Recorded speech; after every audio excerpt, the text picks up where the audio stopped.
JSSC CGL paper leak मामले में Jharkhand SIT को एक बड़ा कामयाबी हाथ लगा है और झारखंड एसआईटी ने जिसे जेएसएससी सीजीएल पेपर लीक का मुख्य आरोपी मान के चल रहा है उस पर चार्जशीट दाखिल कर दिया है। उसने नेपाल में परीक्षा से पूर्व रटवाया था। अब जेएसएससी सीजीएल रद्द हो सकता है और उसने अपना गुनाह भी स्वीकार किया है। तो इसके संबंध में हिंदुस्तान पेपर में एक शॉर्ट न्यूज छपा है, उसी के आधार पे यह न्यूज आपको बता दे रहे हैं। तो जेएसएससी सीजीएल परीक्षा लीक मामले में विनय पर चार्जशीट। कुल कुछ दिन पहले जो मस्ताना सर पर जो चार्जशीट दाखिल किया गया था वो अलग था, लेकिन इसमें जो यह यूपी एसटीएफ के सहयोग से झारखंड पुलिस को यह मिला था विनय, जिन्होंने अपना गुनाह भी स्वीकार किया है। कैसे उसने रांची में रह के छात्रों को नेपाल ले जाया और वहाँ पे छात्रों को पेपर रटवाया, आंसर रटवाया, सारा इसने गुनाह स्वीकार किया है। तो झारखंड में वर्ष 2024 में हुए जेएसएससी सीजीएल परीक्षा मामले में सीआईडी ने मुख्य आरोपी विनय कुमार शाह उर्फ हरिहर सिंह के खिलाफ कोर्ट में चार्जशीट दाखिल की है। सीआईडी ने जांच और उपलब्ध साक्ष्य के आधार पर चार्जशीट की है। चार्जशीट पर संज्ञान के बिंदु पर 13 फरवरी को सुनवाई होगी। तो सीआईडी के द्वारा जो कोर्ट में चार्जशीट दाखिल किया गया है उस पर हर एक बिंदु पर सुनवाई 13 फरवरी को होगी। आरोपी को 2025 में 20 नवंबर को यूपी एसटीएफ ने गोरखपुर के शाहपुर से गिरफ्तार किया था और फिर उसे झारखंड पुलिस को सौंप दिया गया था। तब से वह न्यायिक हिरासत में है। जांच में खुलासा हुआ कि डोरंडा स्थित एक होटल में आरोपी और उसके सहयोगियों ने परीक्षा में गड़बड़ी की थी। तो उस परीक्षा की गड़बड़ी की शुरुआत कहाँ से किया था? डोरंडा, रांची से ही। साजिश के तहत परीक्षार्थियों को रक्सौल बॉर्डर के रास्ते नेपाल ले जाया गया। तो परीक्षार्थी जिन्होंने जो इसके संपर्क में आए, जिन्होंने इसको क्वेश्चन लीक करवाने का वादा जिसको किया, उनको नेपाल ले गया। वहां से परीक्षा से पहले ही प्रश्न पत्र और उत्तर उपलब्ध कराए गए थे। तो आरोपी ने क्या खुलासा किया है एसआईटी के सामने?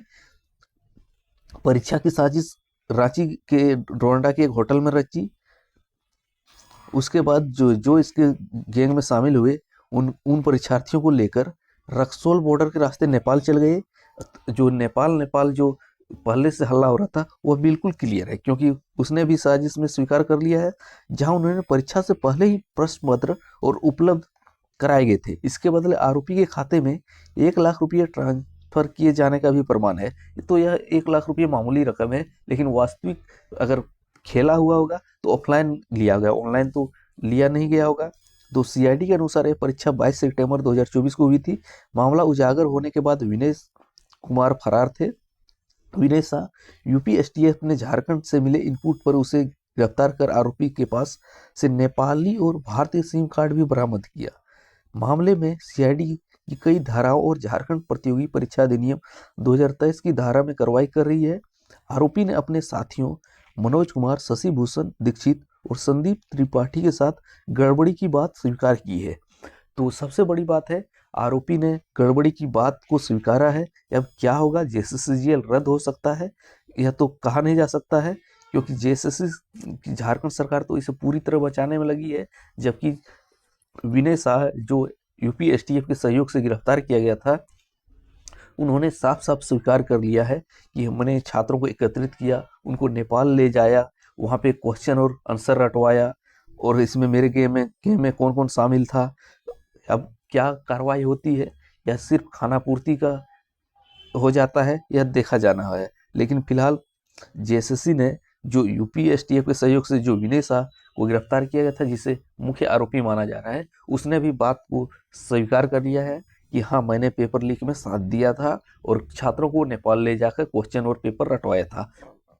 अब एसटीएफ इसमें क्या धारा जोड़ती है और क्या करती है, या हो सके इसमें बदल दे कि क्वेश्चन और पेपर तो रटवाया था लेकिन वह परीक्षा में नहीं आया, ऐसा भी हो सकता है। या ऐसा भी बोल सकता है कि D2 वही क्वेश्चन आया, अब क्वेश्चन पेपर वही उसी को रटवाया। तो एजेंसी का क्या भूमिका था, इस पर क्या हो सकेगा। लेकिन जांच अगर गहराई में जाए तो काफी कुछ परत खुल सकता है। लेकिन अभी तो साफ साफ विनय शाह का बोलना है कि उन्होंने नेपाल ले जाया छात्रों को, वहाँ क्वेश्चन पेपर और आंसर उपलब्ध कराए। इसके बदले में एक मोटा रकम भी लिया हर छात्रों से, जो हर जगह यह खबर प्रसारित था। और उसने सबसे बड़ी बात है अपने गुनाह को भी कबूल कर लिया है। तो तो अभी क्या होगा, जैसे रद्द हो सकती है या कोर्ट के डिसीजन पर डिपेंड करेगा, कोर्ट अब इसको कैसे लेती है, और सीआईडी की टीम ने इस पर कैसे रिपोर्ट बना के कोर्ट में सबमिट किया है। यह रिपोर्ट आने के बाद ही क्लियर हो पाएगा